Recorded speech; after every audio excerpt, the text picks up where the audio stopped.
डूबती सड़कें, तैरते वाहन, क्या यही है विकसित भारत के विकसित संसाधन? यूपी में मूलभूत सुविधा का अभाव, निशाने पर है योगी सरकार। स्मार्ट सिटी का हुआ बुरा हाल तो लखनऊ अलीगढ़ भी है बेहाल। पिछले कुछ दिनों में हमने देखा है कि बारिश ने न सिर्फ गांव देहातों की बल्कि बड़े बड़े शहर जैसे दिल्ली, लखनऊ, गुरुग्राम, बेंगलुरु आदि की पोल खोलकर रख दी। यूपी की राजधानी लखनऊ जब बारिश के बाद पानी से लबालब भर सकती है तो अन्य जिलों में क्या हाल होगा, इसका अंदाजा हम लगा सकते हैं।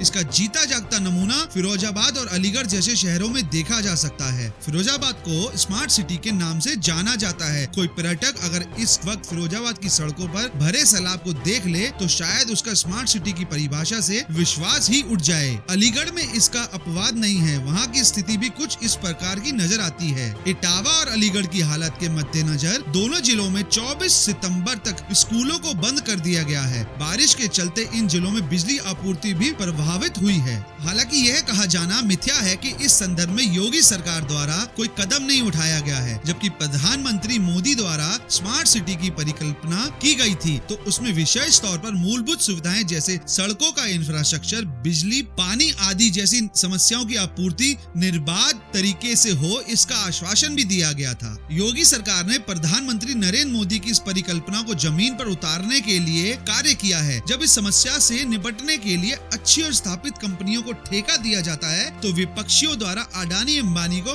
फायदा पहुंचाने का आरोप लगाकर हाय हाय शुरू कर दी जाती है। मुख्यमंत्री योगी आदित्यनाथ ने जल बोर्ड को भी निर्देशित किया है कि जल बोर्ड से संबंधित पाइपलाइन का दुरुस्त रखरखाव किया जा सके, इससे बारिश के समय में पाइपलाइन फटने जैसे समस्या का सामना न करना पड़े। हालांकि उत्तर प्रदेश ऐसा इकलौता राज्य नहीं है जहां जल भराव की समस्या हो। देश की राजधानी दिल्ली तक में इसी समस्या का सामना करना पड़ रहा है। मायने यह रखता है कि इस समस्या से निपटने के समाधान किए जा रहे हैं या नहीं। यदि बात राष्ट्रीय स्तर पर की जाए, प्रधानमंत्री नरेंद्र मोदी के नेतृत्व में सड़क एवं परिवहन मंत्री नितिन गडकरी की देखरेख में बनाए जा रहे नेशनल हाईवे पर जलभराव की समस्या से निपटने के लिए ड्रेनेज सिस्टम के रखरखाव का प्रबंधन किया जा रहा है। ये सोचने वाली बात उन पार्टियों के लिए भी है जिन्होंने पूर्व में उत्तर प्रदेश या देश पर शासन किया। आजादी के इतने सालों बाद अगर हम बारिश से हुए जलभराव की समस्या के चलते स्कूल तक को बंद करना पड़ रहा है तो ये वाकई उन पार्टियों के लिए शर्म की बात है।